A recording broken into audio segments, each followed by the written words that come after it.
The woman's eyes were bloodshot, red, and puffy, boasting about 8 months' worth of grief over unexpectedly losing her mother to an untimely death. I watched as the woman attempted to plead with the baggage agents, knowing that some of her most cherished mementos in remembrance were in the suitcase that had failed to arrive on the slow spinning carousel. As others waited with ease, I noticed tears starting to stream down both sides of her face. She placed one hand over her eyes as if to shield any unnecessary attention from others. The other hand was placed on her chest as she tried to focus on catching her breath. Sliding slowly down the wall she leaned on to sit and gather herself, everything around her became silent. She watched as faces began to stare and point, but with no one stopping to ask if she was okay. It felt as if all eyes were on her, but invisible at the same time.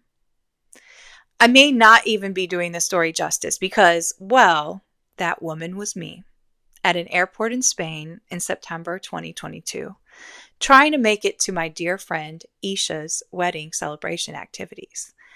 I wanted to write the introduction of this blog as an outsider because, one, it is cathartic for me as a human and writer, and two, it was how I partially experienced the entire situation, meaning in those moments of a painful anxiety attack, it felt as if it was all happening in real life, but that I could also observe everything from a bird's eye view that was happening. If you've ever suffered a severe panic or anxiety attack, you understand that in those moments, everything can become a blur. The only thing that matters to you, really, is trying to return your nervous system to normal. Disassociation from your body and brain, especially when confronting grief, is also very real.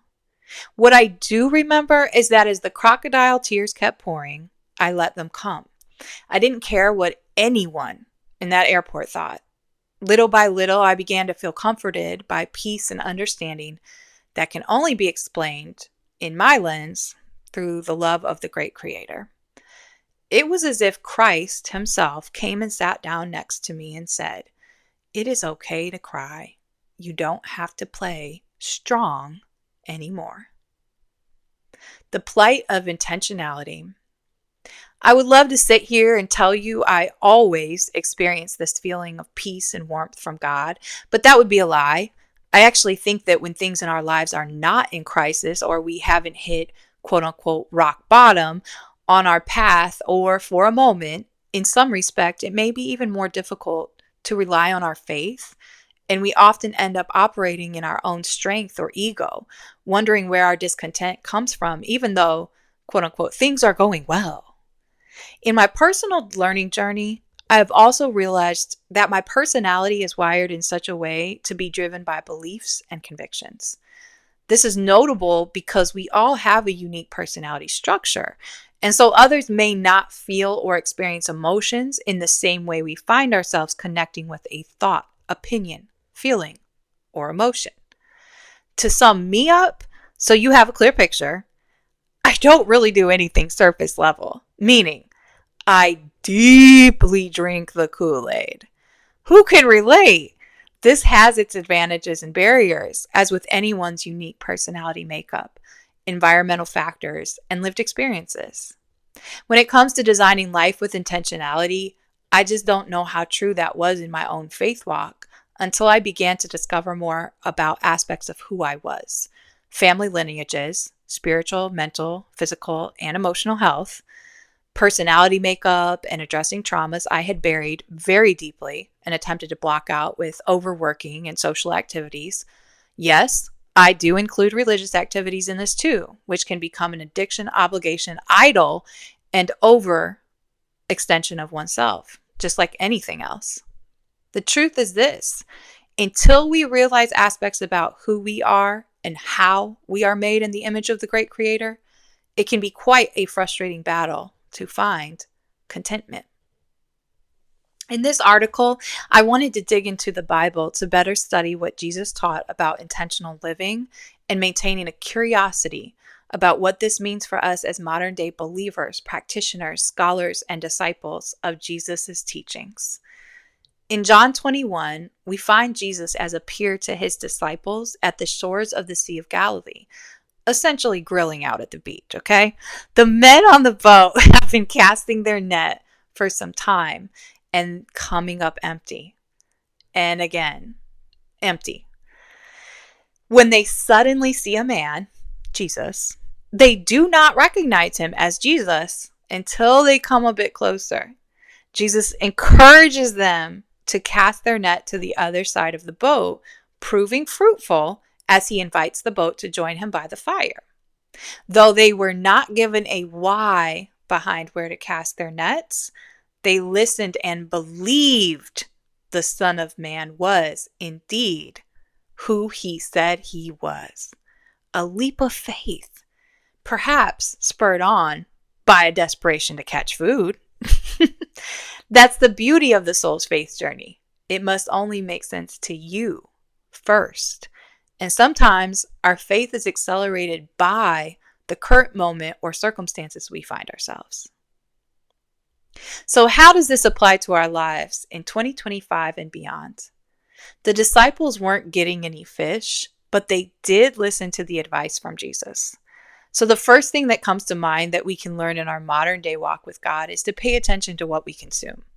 This can be our physical bodies and the foods and exercise that sustain our vessels or our skin suit. Or perhaps consumption is the books, music, movies, and friends you keep. Exercising discernment with who you decide to listen to feedback from is part of being intentional. When it comes to unsolicited and solicited feedback alike, no matter the source, test the spirit. Pray on the feedback and ensure it aligns with what God is revealing to you. Meditate. Remember, not all feedback is appropriate or well-intentioned feedback. Like anything, we must practice discernment. What we decide to put into our bodies, how we decide to care for our bodies, how we decide to consume or share on the internet, etc., can open ourselves up to a lot, especially living in the digital age of social media, artificial intelligence systems, and so many other humans being accessible to who you are or what you choose to share with them.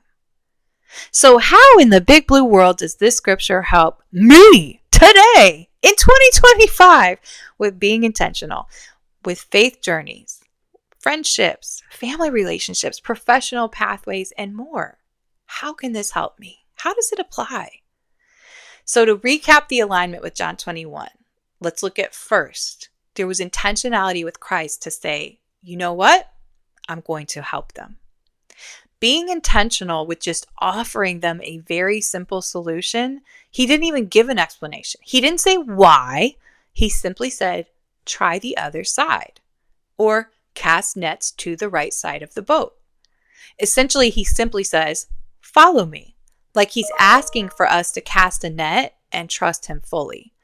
What I've learned from this specific aspect of the chosen scripture for study, that intentional living and decision making is also about surrendering our own vision and sometimes releasing our own control, or rather what we think we have control of. It's just a myth. But what we think we can control in our lives may actually be the source of our exhaustion and discontent. Intentional living comes from exercising radical faith, and that is all Jesus was asking Peter later in the same chapter, in my opinion. Peter even started to get a little offended. In chapter 21, he is almost in shock. Like, me? Why are you asking me if I love you? Of course I love you. I've been there. I know I love God with all my heart. Yet I see where fruit is bitter, rotten, and sour in my life. Yes, at the same time, when I have acted out of lack of faith or without testing the spirit through careful prayer and discernment, thinking I can control the outcome. We all do this to an extent. Consider right now, how often do you think you can control the outcomes in situations? It's similar with friendships, business partnerships, and marriages, etc., because we start to question, how much does this person really believe in me, trust me, and love me? So because there's that doubt we hold, We find then that Peter in this passage is the very person who disowns Jesus in the text. And all that Jesus needed was for there to be trust and a willing heart.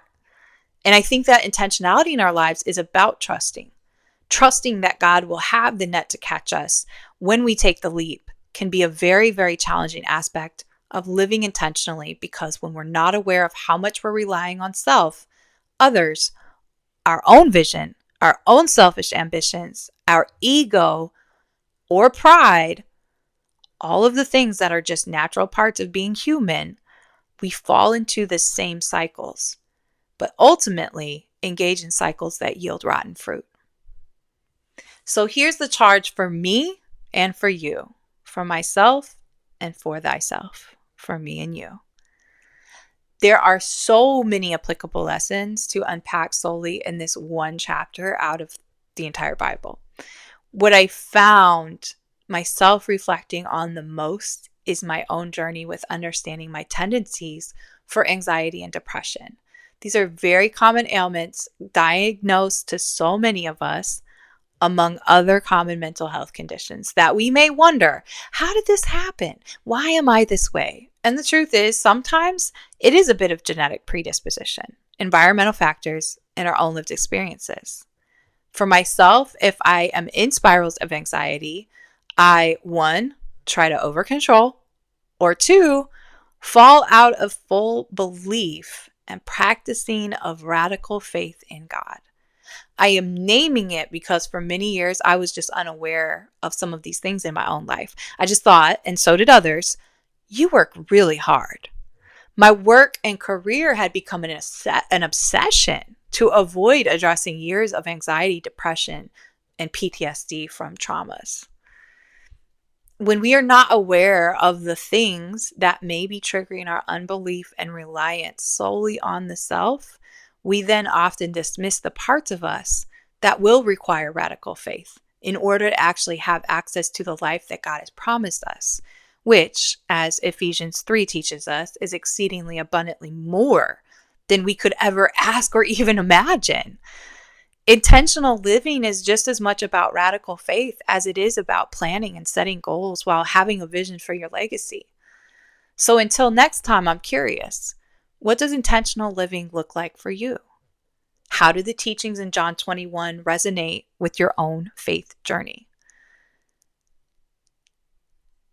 If anyone you know is struggling with severe battles related to mental health, please know you can always dial 988 in the United States to access someone who will listen and try to provide resources 24/7. From their website, the 988 Lifeline is a national network of local crisis centers that provides free and confidential emotional support to people in suicidal crisis or emotional distress 24 hours a day, 7 days a week in the United States. We're committed to improving crisis services and advancing suicide prevention by empowering individuals, advancing professional best practices, and building awareness. All right, so I wanted to close out this very special episode 99 with reading that is my next article in the Reflective Edge newsletter. So if you're still here, I want to sincerely thank you all for being a part of the Love Learning You community. We are just getting started, and it feels so incredible just to even know that there's one person who listens, right? Even if I just did this for me, I hope that as you hear this, you hear that I'm on a journey of walking myself to what home is, home for my soul, the purpose of my soul, the path of my life, the progress of my profession, whatever those things are for you, whatever your deepest desires, your hopes, and your dreams. The great creator wants you to have all that and more than you can ever imagine. That is my belief. And if you're struggling in your beliefs, That's also in this same episode, in this same article. So I wanted to introduce the Reflective Edge newsletter officially to the podcast community. And you all are getting the first to hear this. I have not even published this article yet, but check out the link in the show notes. If it's for you, you like research and headier things, you like longer form articles, then go ahead and subscribe over there. That's something I'm really excited to continue expanding as we grow. We have over 350 subscribers already to the Reflective Edge newsletter. And I'm just incredibly grateful that I see another day. Each day that I wake up, I'm incredibly grateful to see another day. And I'm getting a little emotional because I was such a different person, even as I read this back 3.5 years ago and what I was experiencing. I can't wait to share more because these are tears of gratitude that even when I wrote this a couple years ago, I couldn't fathom publicly sharing it. One root memory for me as a child was losing my great-grandma. My great-grandma has appeared to me multiple times in dreams and throughout my life. She was the first significant death at the age of 10 or 11 that I lost. And I had had so many other things happen at that same age. But I felt like I lost a true love in my life, a true representation of God's love in my life, even though I had that, in different ways with my parents and other grandparents. But there was something very special about my grandma Clara. And she had always loved me in such a way that was so big. And I'm not the only one. I have many relatives who, when I tell stories, they say, that's what she did with me. And it's rare. It's rare to grow up with great-grandparents and be able to be so close to them. So I'm glad I got those 11 years. But there are also then pieces where I was told, don't cry anymore. Be strong, get over it. And so when you hear those mixed messages in your formative years and you learn the strategies that you think are pleasing the adults around you, we sometimes forget how to cry. We sometimes forget how to be angry. And those aren't bad things. They're things that help us get to the fruits of the Spirit, which are peace, hope, joy, kindness, patience, love, the greatest of them being love, hope. So I leave you with a sentimental note, but also a grateful note. And you might think, oh, she sounds sad. I'm not sad. I did not cry a lot of my adulthood. And I'll continue to share more through the years about that. I do have some structured talks that are not this as personal. They definitely share personal moments of different big griefs and traumas throughout my career and life. Unlikely that they're much different from your own, you who are listening. Meaning, even if you go, oh man, I can't imagine that, or you hear my story or anybody else's story, as humans, we all experience suffering. We all have different capacity and bandwidth for suffering. We all have different giftings that it might make for one person the ability to do XYZ their superpower, and for another person, it could kill them if they lived a certain way. So it is more important than ever to not only know ourselves, but to deeply accept all of who we are, not just the parts we want to accept. The same with our bloodlines, the same with our DNA, the same with the given names and where we happen to be born. How do we accept all the parts of who we are and the things that we go, ooh, I don't know that is like Christ. I don't know that is godly. Then we bury those things and we transform them and alchemize them into something that produces love. Because if the greatest of these fruits of the Spirit is love, anything that is antithesis to that is a lack of love. So if I'm projecting fear, I'm projecting hate, I'm projecting doubt, then there's something related to that situation that is lacking love. Okay, I will quit, but I hope you enjoyed casting your net intentionally. I don't even know if that's the title I'm going to land on for the article. It has not been released yet, but I wanted to read it here and kind of put this as a final episode 99 for 2025. We will kick off 2026 with episode 100, and I am wishing you all a very, very prosperous new year. Hit subscribe if you haven't. Make sure you do click the link and check out the Reflective Edge newsletter as well. I can't thank you all enough for your support. Let's continue to get compassionately curious together. And until next year, take care.